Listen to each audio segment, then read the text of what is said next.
의대 증원 2,000명 이상 가능성. 수련 마친 의사망 개원 면허 추진. 정부가 의대 입학 정원 증원 규모와 관련해 10년 후 의사 15,000명이 부족할 것으로 예상되는 점을 고려하겠다고 밝혔습니다. 10년 안에 의사 부족 상황을 해소하겠다는 의지를 밝힌 것으로 조만간 발표할 의대 입학 정원 확대 규모가 2,000명 이상 수준으로 예상보다 클 가능성이 있습니다. 보건복지부는 1일 분당 서울대병원에서 생명과 지역을 살리는 의료개혁을 주제로 개최한 민생토론회에서 2035년 15,000명이 부족한 의사 수급 상황을 고려해 2025학년도부터 의대 입학 정원을 확대하겠다고 밝혔습니다. 그동안 한국보건사회연구원 등 여러 전문가들이 2035년 의사 수가 10,000명가량 부족할 것이라고 예상한 바 있는데, 여기에 취약지역에 부족한 의사 수 5,000명을 더해 15,000명의 의사를 추가로 확보하겠다는 것입니다. 의대에 막 입학한 학생이 수련 기간 등을 거쳐 의사가 되는데 10년가량이 소요된다는 점을 고려하면 이런 목표를 달성하려면 당장 큰 폭의 입학 정원 확대가 필요합니다. 이에 따라 당장 2025학년도 입시의 증원폭이 당초 예상됐던 1,000명대를 넘어 2,000명 이상이 될 공산이 큽니다. 의대 정원은 2006년부터 3,058명으로 묶여 있습니다. 복지부가 작년 11월 대학들을 상대로 의대 증원 수요 조사를 한 결과 대학들은 2025년 2,151에서 2,847명, 2030년 2,738에서 3,953명 수준이 증원을 희망했습니다. 윤석열 대통령은 이날 토론회에서 지역의료, 필수 의료를 살리기 위해서도 의료 인력 확충이 필수적이라며 대다수 국민이 원하는 의료개혁을 일부 반대나 저항 때문에 후퇴한다면 국가의 본질적인 역할을 저버리는 것이라고 추진 의지를 강력히 드러냈습니다. 박민수 복지부 2차관도 전날 브리핑에서 의대 증원에 대해 이번에는 반드시 해야겠다는 생각이라며 실패하면 대한민국이 없을 것이라고 생각하며 비장하게 각오를 하고 있다고 강조했습니다. 복지부는 이날 민생토론회에서 의대 증원과 함께 추진할 필수 지역 의료 정책 패키지를 발표했습니다.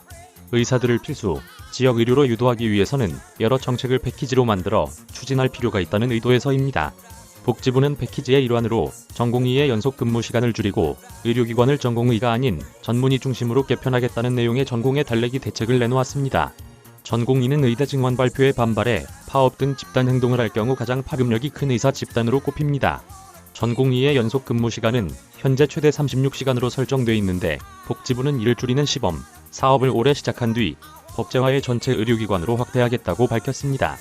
전공의에 대한 수련 실태 조사도 3년 주기로 실시해 조사 결과를 각 의료기관에 대한 전공의 배정과 연계하고 소아청소년과에 대해 실시 중인 전공의 수련 비용 지원을 산부인과나 외과 등 다른 필수 의료 진료과로 확대할 방침입니다. 인턴 수련을 내실화하는 방안도 추진합니다. 전공의 수련은 인턴 1년, 레지던트 3에서 4년으로 진행되는데 수련 기간 필수과의 임상 역량을 제대로 배양하기 어렵다는 지적이 많았습니다. 정경실 복지부 보건의료정책관은 임상 경험과 교육을 늘리도록 인턴 제도 개편을 추진할 것이라며 인턴 기간 할 수 있는 내과, 외과, 산부인과, 소아청소년과 등 필수과와 지역 의료에 대한 경험을 늘릴 계획이라고 설명했습니다. 대학병원 등 대형 의료기관을 전공의 중심에서 인턴, 레지던트 과정을 모두 끝낸 전문의 중심으로 전환하는 정책도 추진합니다. 전공의가 응급당직 대응의 핵심을 담당하는 등 의존도가 지나치게 큰 상황이 장시간 근로와 번아웃으로 이어진다는 점을 고려해서입니다. 이른바 5대 대형 병원 의사 중 전공의 비중은 37%에 달합니다. 의료기관 신설 시 의사 인력 확보 기준 준수 여부를 판단할 때 전공의 1명을 0.5명으로 산정하는 등의 방법으로 전문의 고용을 유도합니다. 내년부터 국립대병원의 필수 의료 전임 교수 정원도 대폭 늘리기로 했습니다. 전문의 고용을 확대하고 전공의에 위임하는 업무를 축소하는 병원에는 가산수가로 보상하고 전문의에 대한 장기 계약과 육아휴직, 연구년 보장을 유도할 방침입니다. 지역의 의사 부족 현상을 완화하기 위해 의사가 자신이 속한 기관의 경계를 넘어 진료할 수 있도록 공유형 진료 체계를 도입합니다.